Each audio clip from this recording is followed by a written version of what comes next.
ole ka video thara khalo lom le chewa ti chuanin vo inia chuanin ma karon ti thinang khan pakhat mal chau karon review do na chu kalu ma in ka video ma sa khanin engeni tongte a clear lo clear lo le maya a chan chu tuna hen mic plug in mic ka cha alo la thleng thei lo wa chu mic tel lo in ti hian ka tonga chutin a ring si lo wa mic tel lo chuan o ring thei si lo wa khami o ti ring tur khanin heta ka khoi dang lam vel na a sound ka boost le to pa kha khanin voice ka aron ti chera sound te ka aron ti cher ta kha khani shia ta ti harasa alo nia ta tunami hi chu khatiang boost om vak lo khan karon ti anga ama ai khan ngai thaga nuam deu tura ngai la ichol vo ina ka video tur hi le lok chu mi ma in lo share in lo midang te in lo share in lo like in lo comments khan in zia ani ti kha shia ula ti khan mi lo tran sak ve ula mi lo share sakanga ti chuan mi lo like sakanga ti han video thadeu deu te karon na ti chuak zel don ani ti chuan in voina ka ron soi tur chu Christian Dior la collection privé atangin ai Gridior ania hai hi zia chu Grey ti na ni maya France strong ania chon Dior hi chu a brand mingania kan sheveka zia chon Grey Dior ti na anga ni chu Grey Dior chu ti chon in hei hi juice boy a Grey deurama moi khop maya ti chon in hei hi 40 ml te 125 ml le 250 ml in anon siam chuaka ti chon in tunaka nei lai hi abur alai hol alian lawate lawania ti chuanin arim hi tia kan him mai hianin sian ha chu hemi a hen notes an pol hi engeni floral notes te oma chuanin rose te o flora khan rose te reng to a chuanin rose oma arthia rim hi arthi ro ma chuanin patchouli te tela oak moss te tela chunin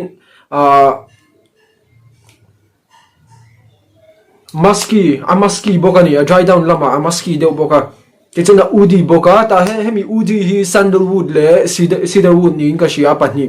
pol kopania tichuin arim tuya arim angai nat om ma a inviting a chuti rolin arim hi apa lawa tlem min me chelama akal de uzo mama emoti turania chuti chung chuan hei unisex fragrance nia atha ma mi patan po me chetan po man thei ve a chin all year round ania engti khuna po mangila atlaka ti chuan arim hi elegant ma elegant pialama a sophisticated boka tin a luxurious ma a bottle ringot po hi anila ke chu tia cylindrical bottle top hi achang kang katia chumi piala ma chunin magnetic cap ani boka hei tin chuba ka arim hi a sophisticated achang kang a classy ma a luxurious boka signature fragrance tlak ani kumtlona man thei boxi ama ero chu keima chuanin soile thini la tiang ang rim hi chu len chua satlia ringot ta han mana tan chong ka ui thina chu wang chuanin engemo hun in thuam moi ve deuh du huna han mana tan khan tiang hi ka da thadeu thina ka mang thina chon ka mang nem to boka hei man po ka mang nem fiel to a chan chu ka ngai na ma heta hianin kan nim che hianin kan in ka che hian a opening hi rose le patchouli in pol ring citrus rim aron nam tel boka chumi pathum chu kanin ka tir hian anama tin rc na po aron lang boka tian nim ringot po kan rc na alanga ti chuanin enge mochen kan han in ka atanga emochen kan han nga ka khanin enge ni opening te an ral tial la ta khanin oak moss te aron nam chawa patchouli khala omreng boka tin heta oak moss an pol hi adang dai ka tia asan chu okmos si kan la shet tam lo in karingam alo en tu te pon kema po hinin ka collection hoa hian he tiang ang taka okmos pol hi a om kala shelawa ka nei lawa chuwang chu video hi a special a changkang emema arim rose patchouli okmos ani ringot po hana chi special to ni tin a rc na te hianin arim nu lu tuk tur floral ron tam lu tuk tur te kha aron ti zia oma rc na khanin enge aron ti unisex ani chu aron ti pa huk si lawa tin mi patana man apoi lo dan kan soile anga mi patana man nge a that dan zok te pon yang chu arim hi apa chuang mi alawa ama ero chu anu mi alawa ni asan chu floral te tlematel ama ero chu rim sweet khatiang chi te vanilla rim sweet deuh ang chi te le floral a po rim sweet deuh te le enge ni fruity rim sweet ti ang chi kha engma om lawa ta hian rim sweet na tel mi alawin elegant boxy ron ron floral boxy okmos te patchouli te kan sei ngai kan sei reng ta khatiang ang kha aron in pola arim tu matin a warm spicy tel boka ta hian a warm spicy po hian in aron atin nu tur anu na tur kha aron ti zia omani chu nu mi alawin ti hian arim tira changa top thing hian nuam dewin aman char char om char char thei ni chu wang chuanin hei hi mi song song tan ka recommend cha ama ero chu Christian Dior la collection prive hi an to emema tunami po hi a to khop maya engzati nge o kan lekha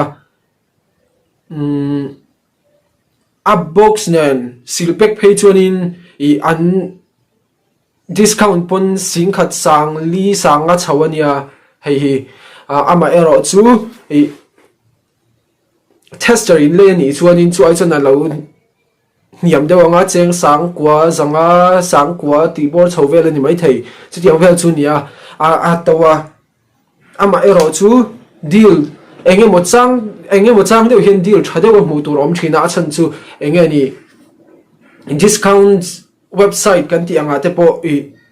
in ti ngun po le nang mani tan khanin benefits om zela chung kan soi bel deuh lo kanga in purchase mun khanin voi thum in purchase na ringo ta khan benefits in munghal don lo ma chu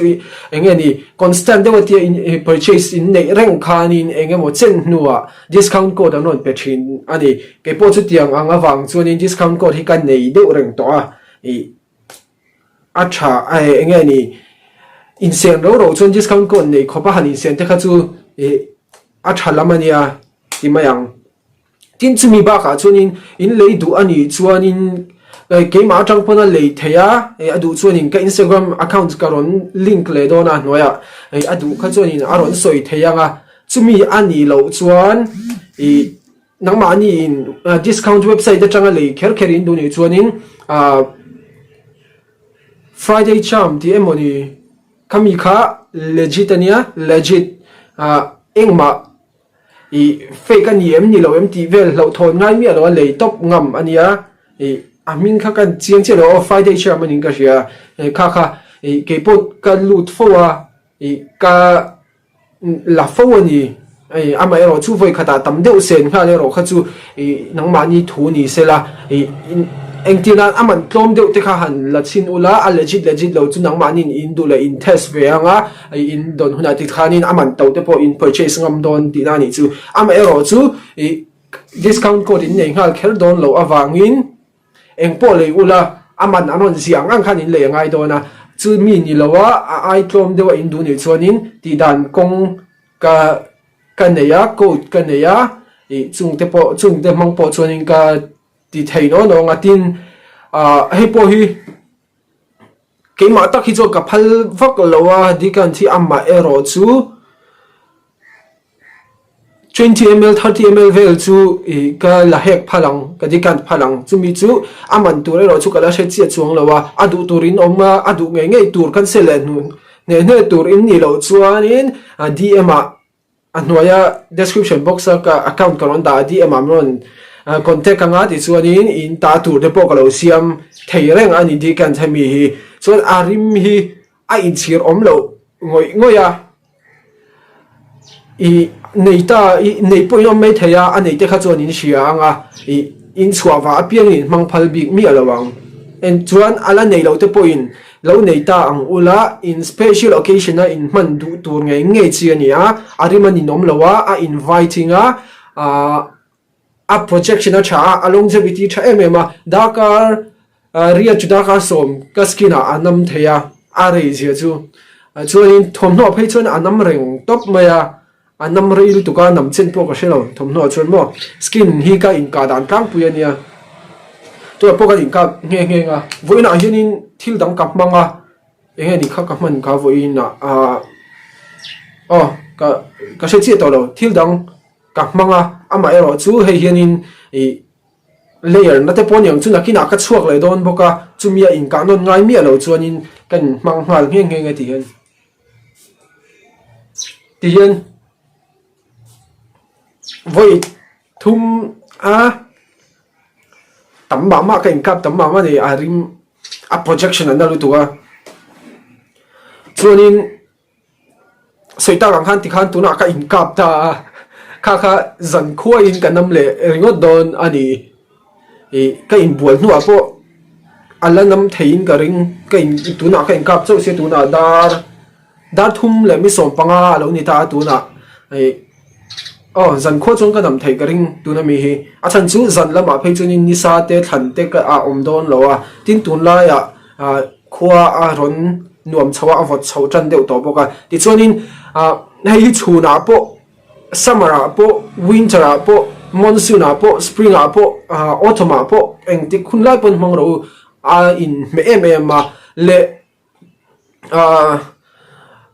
enge ni autumn le winter ha chuan chiang sa nia summer po kan man thei chuan chu ai ma chuan monsoon en tin an ruwa sul ni kho hun lai vel ne na rim hi kan nim hianin ka mitha anuam don riau in ka sia arim nim hianin fresh ya le fresh chung khanin ram nuaya enge ni plants ngoro ram nuaya kan kalta ruwa ron sura khatia ruwa ina lei sa atoa nimsing rim tenen aron in pol chawang vel rim te kha anam de urum thein ka sia khatiang kha ka ngai nge ni ka nim hian ka ngai to na lo om tel thina chuang chunin ka fak zo thei lawang ka ring 10 out of 10 ani top a thalu tu ka a projection and kim asia sa cha projection a cha longevity cha arim tu ya elegance box ya a luxurious box ya hei po hi signature scent ta ka nia ke ma po in signature tu te zinga ka du thu sam te zinga mi ani chuan 10 out of 10 ka ti ang kha nia tu na ka video chu khati zong kha nia tin ka video ma sa giveaway ka ti kha khati ang kha in response wang khan ka loma alomom lutuka ti choi khatiang ang deu kha karon ti le fo thin dona in lo chang thina nga tlem matia kan in build chho khan in kan la nge ni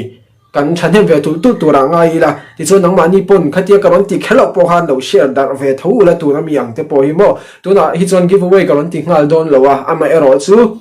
karon ti levat don ti kha kan se nga in lo thireng don nia in zawai in bye bye phot ule